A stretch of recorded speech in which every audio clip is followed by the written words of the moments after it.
afternoon, gentlemen of the press. This is my first rodeo.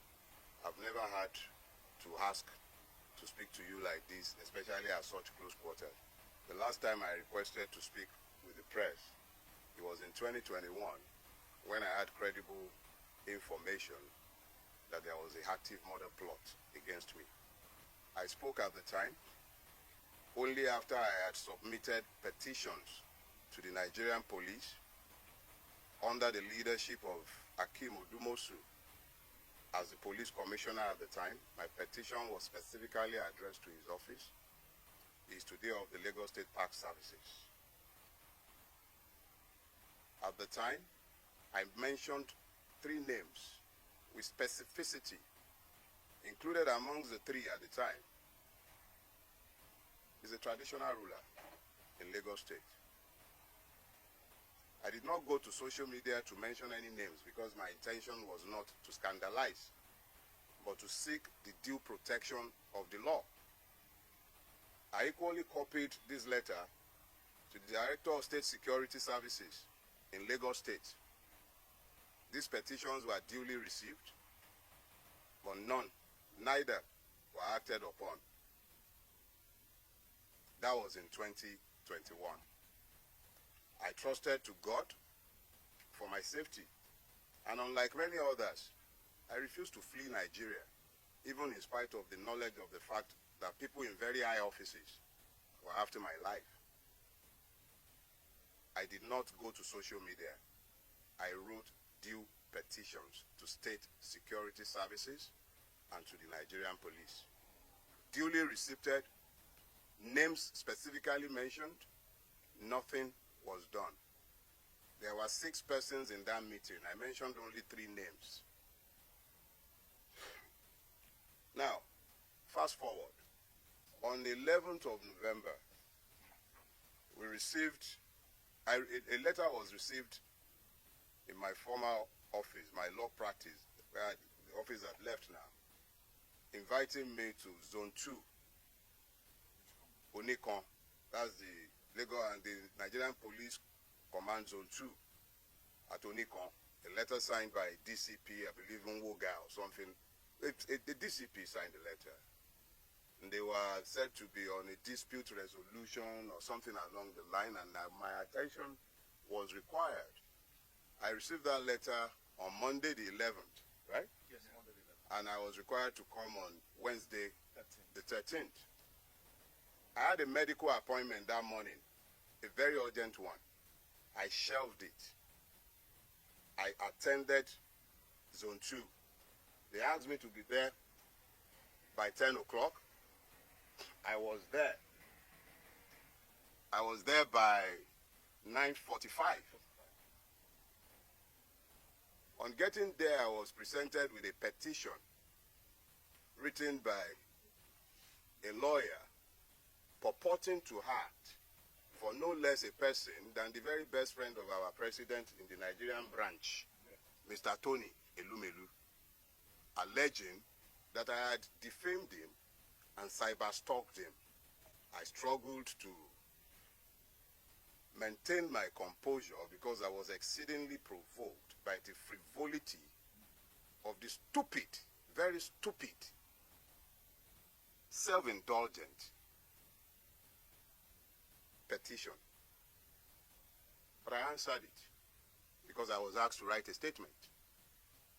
And I wrote my statement, owning each and every word that he alleged that I said in defamation of him.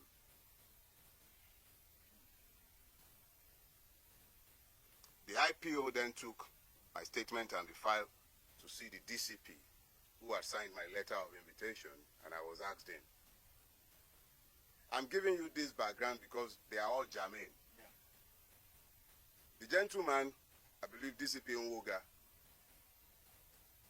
then said I should be given bail and I should go. And whenever they needed me, they would send for me. And I felt that this was classic police harassment. So I told the gentleman, I have written a statement in response to a clear allegation. There are no ambiguities. I have not denied what he claimed that I said. But I am saying that there is absolutely no crime. There is absolutely no crime to be found in what I had said. And what did I say? Somebody asked me on Twitter. Somebody tagged me and asked a question. The person asked if I thought Mr. Tony Elumelu might, in 2027, support a person like Peter Obi to become the president of Nigeria, just as Elon Musk had done similarly in America. And I answered, how can you possibly be asking that of Tony Elumelu? Tony Elumelu is a member of the Nigerian ruining class. A veritable member, a beneficiary of the system. Why would he fight against the system? I think then I translated the Yoruba proverb, I said he's an impoverished rich man. That was the extent of everything I said. At best, you call that vulgar abuse.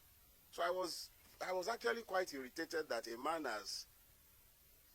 I expect that someone like Tony Elumelu should be too busy to be nitpicking about what opinion anybody might have to say, whatever anybody might have to say about him. Least of all, someone like me, tiny me, who am I that I am of interest or that he cares about what I have to say? I'm admittedly a madman. I told all of you severally. So I didn't think I should be of interest to Tony Elumelu. So I was irritated, and I made my irritation clear. And I told the gentleman, DCP Nwuga, if you have a charge for me, keep me in your cell. Today is Wednesday.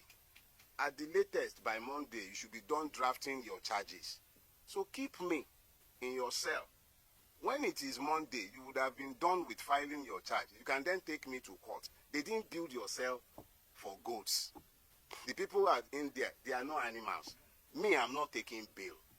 At this point, he went up to what I now later realized was the AIG's office. Long story cut short, after some back and forth, the AIG asked us to come in because Nwuga was in, we were outside. I was outside. You pardon me, I don't know how to pronounce this, everything. So we were outside and we were eventually asked to come in. And it was at that point that I recognized that one lawyer, the lawyer who wrote the petition had been hanging around whilst my statement was being taken, whilst I was in the DCP's office. I didn't know who he was, but now he was in the AIG's office. And the AIG asked him, do you have the authority of Mr. Elumelu to write this petition? He said, yes, he did. So the AIG said, well, you would have to tell your client to write us himself under his own hand to ask for Mr. Farotimi's prosecution. I was incensed that he would be asking that. But I could also recognize the delicacy of his position. Here is the very best friend of Mr. President who just went to France with him, demanding the prosecution of an irritant like me. Who was I? But the AIG used his discretion, and me, I'm a Yoruba boy. When somebody has tried to diffuse a situation, I accepted the way he diffused the situation. So he asked us to go. He told the man who had been talking bail that Mr. Farotimi is not unknown to you. When you asked him to come, he came at your invitation. I'm sure if you need him again, you can always ask him to come. You will soon understand the importance of this background. Just bear with me. So when we got back downstairs, DCP turned to me and said, come back next week, Thursday. I had things already scheduled for that day. I did not argue. I became aware that some men purporting to be policemen from the Ekiti State Police Command were in Lagos on a mission to abduct me. I believe the Ekiti State Police Command is under the Zone 2 at Onikon. I was at Onikon repeatedly, and nobody was aware of any form of interest in me by the Ekiti State Police Command, or any police formation for that matter. So at this point, knowing and being very familiar with the evil forest that we call Nigeria, because that is what we have built, So living in this evil forest, it became particularly clear that I must be very careful with my movement because there were kidnappers on the prowl, or perhaps hired killers, because this could definitely not have been policemen. I wasn't missing, I wasn't lost, my whereabouts was not unknown. But these persons were intent on abducting me. Knowing all of this, I was forced to avoid publicizing the funeral services of my father-in-law, which took place in Ibadan last week. I had to be moving around like a prey, being hunted by persons who are meant to be paid by my taxes for my protection. Things got to a head on Friday afternoon when one of my domestic staff was about to be abducted in this same attempt at getting me. He was told that he had a parcel. But I had already raised the threat level in my household and everywhere around me. And the young man was conscious enough to avoid being abducted. But these persons abducted the security staff of a company in which my wife had as interests. And we had to strive to have this person bailed by that evening. Now, this was where it began to get interesting, because now I had to try and find out exactly what was going on. And I thank God for grace, because we must all become very clearly aware that there are times when you will be waiting to find angels with wings. But the angels that will be sent to you might not come with wings. But there have been men and women who stepped up to the plate in the last couple of days with information, and information is power. It came to my knowledge that there is a charge that had been fraudulently preferred against me before a court in Ekiti State at the instance of Chief Afe Babalola. This charge had been fraudulently preferred, hidden from view, and the court had purportedly demanded my presence multiple times, and I had failed to appear before this court. And this court had then proceeded to issue a bench warrant for my arrest. This is classic Afe Babalola. I detailed his corruptive influence in my book, Nigeria and its Criminal Justice System. And what he has done is exactly what he has always done in hiding. But he has done it this time again.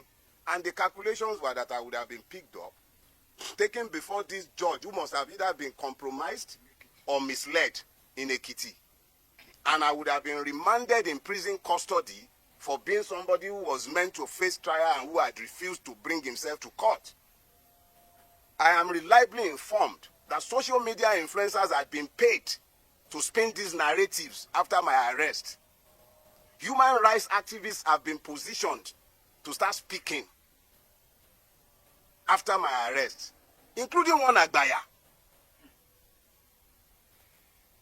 High offices in this country have been compromised in pursuit of my persons. High offices, from the Inspector General's office, because the police have been subverted.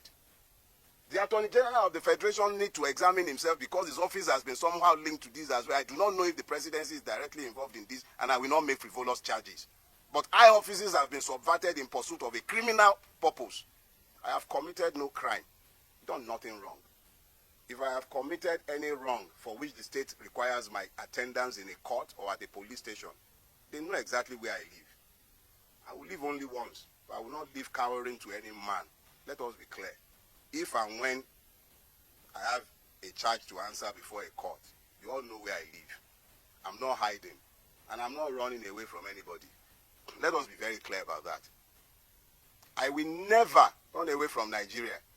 We all have to pretend that we are in a democracy, and we have to pretend that we are citizens, and we have to pretend that we are a country ruled by law. And by all means, you will pretend that we are. I have done nothing. And if I have a charge that should be preferred against me, bring it on. I'm happy to come to court to have my day. If there is a crime, there must be justice, not only for the person who is aggrieved. There must be justice for the accused. And there must also be justice for the system. This is not how to build a rule-based system where the system itself becomes so criminal that policemen were engaged in criminality. I was at Zone 2 twice. But this, they never reported in any police station in Lagos. Never. This was a rogue operation designed to achieve a criminal purpose. Gentlemen of the press, I'm a Nigerian, whats and all. I'm not different from any one of you, but I desire a better Nigeria. And in my desire for a better Nigeria, the only weapon I have employed, whilst others have picked up guns, whilst they've picked up lies, blackmail, the only weapon I have ever used is the truth. It is sufficient both as a weapon and as a defense. If you are not happy with anything I have said, whether it is the one that is busy complaining that I say that he's an impoverished rich man, or the one that is angry that I told the truth of his corruption of the society, or any one of them that are angry about what I have done, the only thing that binds all of us, and by which we are bound, is fidelity to the truth. If I have done anything wrong, drag me to court. Stop all this underhand surreptitious move, and let me be very clear. A petition is on its way to the National Judicial Commission. Let it find out exactly who this judge is. I will not dignify this fraud. I will not dignify it. I have already filed a fundamental human rights enforcement suit against all the parties, and I will submit all the necessary petitions both to the Police Service Commission and to the Judicial Service Commission. This is fraudulent and is fraud in the face of the entire nation. Thank you very much.